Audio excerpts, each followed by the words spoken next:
M-Star ni, aku cakap engkau, satu, aku rasa kalau cerita pasal orang, aku rasa tempat dia masuk neraka dulu. Nanti kalau kita kat Padang Mahsyar nanti, kita siapa yang paling depan sekali tu kan? Daripada from Malaysia, from Qatar, from mana, tiba tengok M-Star paling depan. Siapa yang paling depan tu? Ya Allah, M-Star punya group.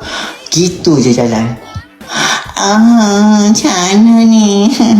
Tolonglah, maaflah, kita hanya buat kerja je. Walaupun kita gaya nak macam mana, kita buat kerja je.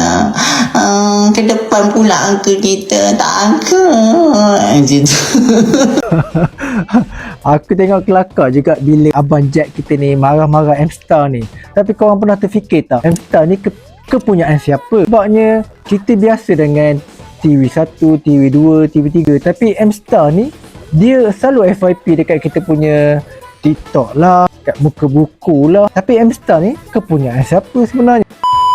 Bila aku semak M-Star ni, dia di bawah Star Media Group Berhad. Star Media Group ni dia bukanlah random page. Dia ada Star, M-Star, Radio dan beberapa platform yang lain. Kalau korang nak tahu, Star Media Group ni dia punya syarikat tersenarai dekat Bursa Malaysia. Nama kaunter dia Star. Yang lagi menarik, pemegang saham terbesar dalam Star Media Group ni, korang tahu tak siapa?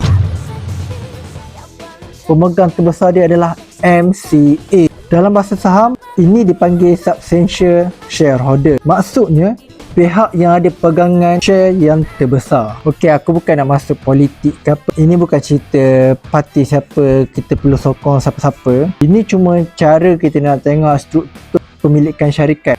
Semasa ni kalau aku semak harga Star, harga syarikat M-Star ni lebih kurang dalam 30 sen lah harga dia.